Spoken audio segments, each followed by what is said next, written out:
Hello! Welcome back to Catching Girl YouTube channel. ඉතින් ඔයාලා ආදරෙන් පිළිගන්නවා. මම අද මේ වීඩියෝ එක කරන්නේ මේ පාර කැම්පස් ඇප්ලයි කරලා ඉවර වෙලා ගෙදරට වෙලා බලන් ඉන්න නංගිලා මල්ලිලට. මොකද ඒගොල්ලෝ දැන් හිතේ ඉන්නවා ඇති ඒගොල්ලෝ හොස්ටල් වලට හරි නවතින්න තීරණය කරලා තියෙන බෝඩින් වලට හරි යද්දි මොනවද අරන් යන්න ඕන තමන්ගේ බෑග්ස් වල ප්ලාස්ටික් කරගෙන කියන.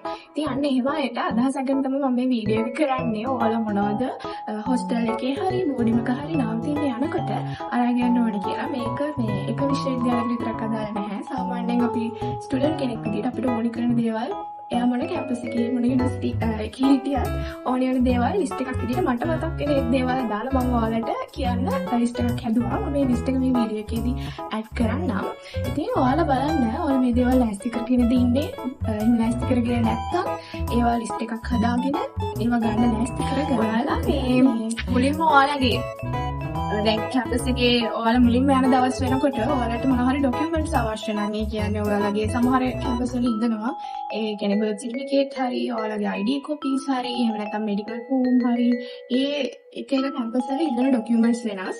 අන්න ඒ දේවල් තමන් ශිෂ්‍යාධාර හරි මහපොළ හරි ඉල්ලන්න තියෙනවා නම් ඒවට අවශ්‍ය ලිපි ද්‍රව්‍ය ඒ ඔක්කොම දාලා ඔයාලා ෆයිල් එකක් arrange කරගන්න. ඒ අත්‍යවශ්‍ය කෙනෙක් වටිනා ලියකියවිලි දාගෙන ෆයිල් එකක් arrange කරගන්නට මේ ඕනෙම දේවල් හැමදේම දාගෙන අරන් යන්න බෑග්ස් තියෙන්න ඕනනේ.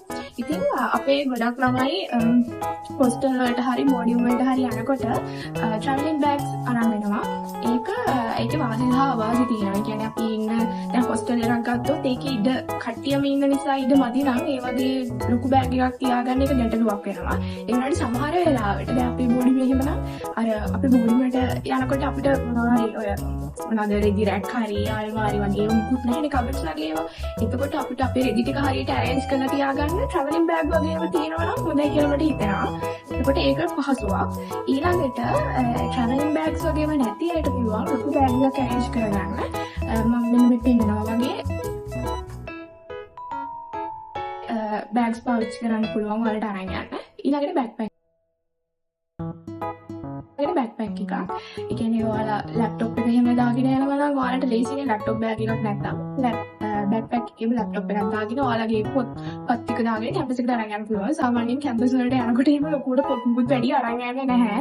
ඒ නෝට් එක ලියා ගන්න අදාළ කොළ හරි පොත් හරි ටිකක් තමයි අරන් යන්නේ. එහෙම නැතුව අර ඉස්කෝලේ යනවා වගේ ගොඩක් පොත් උස්සගෙන යන්න ඕනේ නැහැ. ඊළඟට වගේ කෙනෙක් නම් ඔයාලට වෙන කොහෙට හරි අවශ්‍යතාවයකට යන්න උනොත් ඒ හෑන්ඩ් බෑග්ස් හරි සයිඩ් බෑග්ස් හරි ඒ අවශ්‍ය විදිහට අරන් යන්න පුළුවන්. ඉතින් ඒක එක්කෙනාගේ තියෙන. ඊළඟට ඕන වෙනවා මේ අපි දැන් ඉගෙන ගන්න යන ස්ටුඩන්ට් කෙනෙක් විදිහට රටට ස්ටේෂනරි ඕනේ කියන ඔයාලා නෝට්ස් ලියන්න පාවිච්චි කරන පොත් හරි එහෙම නැත්නම් ඒ පැන්සල් පර්ස් ඒ ටික ඕනේ. ඊට පස්සේ ඔය ගම් බෝතල් කතුරු ඒ අවශ්‍ය ද්‍රව්‍යات ඔයගොල්ලෝ පර්ස් එකකට දාගෙන අරගෙන යන්න. කගේවත් ඉල්ලන්න ඕනේ නැහැ, ගන්න ඕනේ නැහැ. එතකොට තමන්ගේ ප්‍රොජෙක්ට් ගන්න පුළුවන්. ඊළඟට මේ A4 වගේම වැදගත් වෙනවා. ඒ කියනකොට කොළ එහෙම ඕන වෙනවනේ. ඊට පස්සේ මේ තමන්ගේ මෙඩිසින්ස් ඒ කියන්නේ තමන්ට මොනවා හරි අත්‍යවශ්‍ය විදිහට හැමදාම බොන්න දේවල් තියෙනවා නම් ඒ මෙඩිසින්ස් අරනහම අසමෝදගම් සිද්ධාලේප වගේ තමන්ට අවශ්‍ය වෙයි කියලා හිතන මෙඩිසින්ස් අරගන්න. ඊළඟට බෑන්ඩේජ් එකක් ප්ලාස්ටරයක් ඒ වගේ ඒවා තරම් ගියාට කමක් නැහැ. මුලින්ම යන දවසේ ඉතින් ඒවා කොහේ හරි ඕන වෙන්න පුළුවන්. ඊට පස්සේ ආයි තියෙනවා beauty and sanitary items. ඒ කියන්නේ ඔයාලගේ ඇඳුම් සෝදන්න මේ සබන්, detergent powders, shampoo ඊට පස්සේ ඔයාලගේ ඊළඟට නාන්න පාවිච්චි කරන ඒ සබන් ඊට පස්සේ දැන් girls ලා ගත්තොත් girls ලාට තියෙක එක જાති තියෙන face wash, body wash ඒ වගේ දේවල්. ඊට පස්සේ මේ beauty products කියවහම ඒක girls ලාගේ තියෙන ප්‍රමාණය වැඩි ඉතින් ඒ ද්‍රව්‍ය ඔක්කොම පෝච් එක දාගෙන ඔයගලන්ට පුළුවන් අරගෙන යන්න. ඉතින් ඒ ද්‍රව්‍ය මතකතුව දාගන්න. ඊළඟට hair clips, wool band, sanitizers, පනාවක් ඒ ටිකක් දාගෙන යන්න ඕනේ. ඊළඟට අත්‍යවශ්‍ය දෙයක් tooth brush එකයි tooth paste එකයි මේවත් අරගෙන යන්න ඕනේ. ඊළඟට electric items. electric items කියවහම තමගේ phone එක, laptop එක, ඒ chargers, cables, hand free ඊට පස්සේ torch එකක් එහෙම නැත්නම් මේ සුදු තියන්න පුළුවන් පොඩි table lamp එකක් ඒ වගේ දේවල් ප්‍රයෝජනවත් වෙන්න පුළුවන්. ඊළඟට දැන් බෝඩින් වල හොස්ටල් වල කට්ටිය ගොඩක් එක්ක ඉන්න නිසා ප්ලග් පොයින්ට්ස් වල තියෙන ඒ කියන්නේ ගොඩක් නැහැනේ හැමදාම. ඒ නිසා මල්ටි ප්ලග් එකක් එහෙම ඕනේ වෙනවා.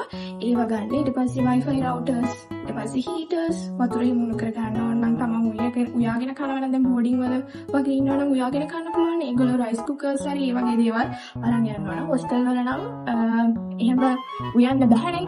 හීටර් එකක් වගේ ගහගෙන තේ එහෙම හදාගෙන බොන්න තමයි පුළුවන්. එහෙම නැතුව අර පොඩි නූඩල්ස් එකක් එහෙමත් හදාගෙන කන්න පුළුවන් සමහර ඒවායි.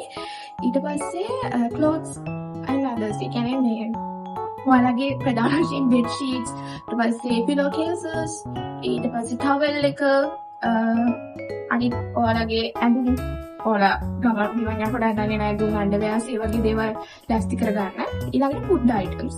food items කිව්වහම ඔයාලා තේ බොනවා නම් ඒ තේ බොන්න අවශ්‍ය ද්‍රව්‍ය පිටි, සීනි, තේ කොළ, කෝපි ඒ වගේ දේවල්. ඊළඟට හදිසියක් වුණොත් කන්න කියලා ගොඩක් අය කැම්පස් ළමයි ජාතික ආහාරය නැගී පොතුමි ඒවා ඉතින් ඔයාලා කනවා නම් අරන් යන්න, කන්න නැත්නම් අරන් යන්න එපා. ඊට පස්සේ බිස්කට්, ස්නැක්ස් ආදී ඒ වගේ දේවල් දාගෙන යන්න පුළුවන්. ඊළඟට මේ අද items වලට මම දාලා තියෙන්නේ මට මතක් ඉතුරු ඒවා. ඒ කියන්නේ ඔයාලට පිඟාන් කෝප්ප ඒ වගේ දේවල් ඕන වෙනවනේ. ඊළඟට හීටර් ගහනවා නම් ජග් එකක් ඕනි. ඊට පස්සේ හැන්දේ ගෑරුප්පුවක්, පිහියක් ඒ වගේ දේවල් අවශ්‍ය වෙනවා. ඊළඟට වෝටර් බෝටල් එකක්, කුඩයක් ඒවත් ඕනේනේ. ඔයාලා උණු වතුර පාවිච්චි කරන්න ඔයාලට පුළුවන් තියාගන්න ෆ්ලාස්ක් එකක්. ඊට පස්සේ දැන් රෙඩි බෑග්. අන්න ඒක මට මේ ලිස්ට් එකට දාන්න බැරි වුණා. ඒ කියන්නේ දැන් බෝඩින් වල හැම ඉන්න අයට ඒගොල්ලන්ගේ රෙදි පොදල ඉවර වෙලා රෙදි වනන්න මේ මොනවාද ලණු වගේ දේවල් අරන් යන්න පුළුවන් ගැට ගහගන්න රෙදි වල. ඊට පස්සේ ඒ ක්ලොත් වලට ගහන ක්ලිප්ස්, ඊට පස්සේ ලේසු, ටිෂුස්, ඊට පස්සේ අන්තිමට දැන් මේවා ගෙවල් වලින් ඉඳන් ගොඩක් අය අරන් යන්නේ නැහැ. ඒ බෝඩිම හරි හොස්ටල් එක හරි ළඟට ගියාම ඒ කඩවල වලින් අරන් යන්න පුළුවන් ඔයාලට බේසම්, ඊළඟට බකට්ස් ඒ වගේ දේවල් වල නම් ඊළඟට පිරිසිදු කරන්න බෝඩිම. දැන් අපි බෝඩිමක වගේ යනවා නම් පිරිසිදු කරගන්න ඕනනේ. ඒකට කොසු මොනවාද ඩස්ට්බින් එක, ඩස්ට්පෑන් එක ඒ වගේ දේවල් ඔයාලා අරගෙන යන්න ඕන. ඉතින් මට මතක් වුණ විදිහට ඔන්න ඔය ටික තමයි තියෙන්නේ. මේ බලන්න අය මොනවා හරි අමතක වුණා නම් කමෙන්ට් එකක් දාන්න. මේක මම හිතනවා නඩේම කැම්පස් යන බලාගෙන ඉන්න අයලා වලට වැදගත් වෙයි කියලා. ඉතින් ඔයාලා මේ හොඳට හැමදේම කරගෙන සාර්ථකව වැඩ ටික කරගන්න කියලා මතක් කරන ගමන් මේ වීඩියෝ එක ඉවර කරනවා.